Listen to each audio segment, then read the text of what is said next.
thinking about money and your work-life balance. Let's start this section by referencing another classic book on this subject, The 4-Hour Workweek. The 4-Hour Workweek is a highly successful book from an author called Tim Ferriss that attempts to teach people lifestyle design. This is essentially the process of rearranging your lifestyle so that it works for you, rather than working for the system. It means getting the system to work for you so that you have more free time and more money as well. The book was something of a revelation and spawned a whole movement of digital nomads who use technology to work remotely and experience adventures across the globe as they did. Since then, it has seen various new editions and sold huge numbers, but it is still mainly only being read by entrepreneurs and budding web marketers. This is a shame, seeing as the lessons it contains can be used by anyone to great effect. Read on, and let's look at some of the best financial tips you can take from it and apply to your life, even if you are happy working in an office. The problem. Tim Ferriss starts out by explaining that not all cash is made equally. Most people measure their wealth by looking simply at the amount they make per month or per year.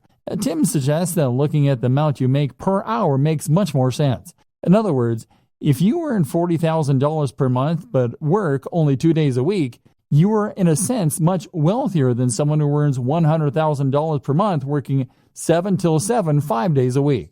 The goal then shouldn't be just to earn money, but to earn money such that it enables the lifestyle you want. You shouldn't be in a position where you can't just make the decision right now to go for a walk. Surely, that is the very most fundamental of expressions of human freedom. This is where so many internet marketers, SEOs, and web designers go wrong. If you're currently selling your services online or building a business, then the temptation is to earn more by working harder. You can work longer hours and thereby bring in more cash in the short term, or build your business bigger. But stop and think for a moment. If you are working 12-hour days, then that means that you're actually earning much less than you might in a regular job. You may as well be doing a full-time job and an additional part-time job in the evening. Your overall income might be high, but your salary is very low, getting the system to work for you. So, what do you do? Well, of course, if you're technologically and entrepreneurial minded, then you can set up some kind of online business that will generate revenue for you in a very hands-off manner. That could mean creating a hit app. It could mean writing and selling an ebook. It could mean buying and selling websites for a marked up price, or even using dropshipping so that you don't need to do the work at all. There are countless ways you can make money passively, and by setting up a few, you can leave your days working in an office in the dust. Salary versus wealth. More to the point though, recognize that your salary and your wealth are not one and the same. And on top of that, we shouldn't be measuring our success by our income, which is what so many of us do. If you work in a regular job, then you might think that the only way to become wealthier is to ask for a raise or to get a better paying job. But your wealth is really more about your surplus cash. It's about how much you have in the bank. You could be earning $3 per hour but still be wealthy if you happen to have inherited $1 billion from a dead great aunt. And in just the same way, you could be considered to be wealthier if you spent less.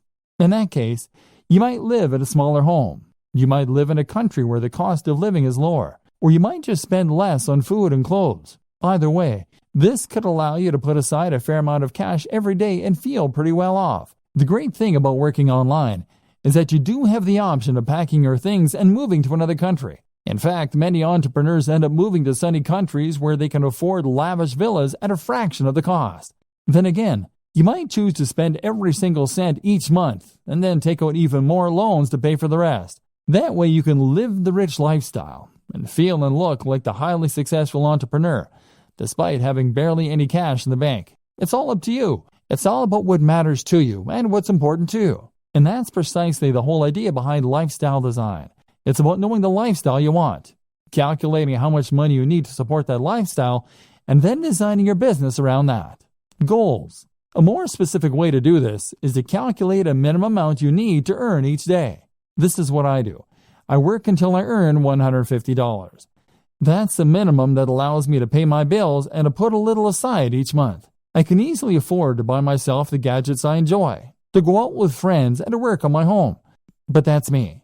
That's based on my expenses, the cost of my mortgage, the cost of my hobbies and interests. You'll have your own target, and that's what you need to shoot for.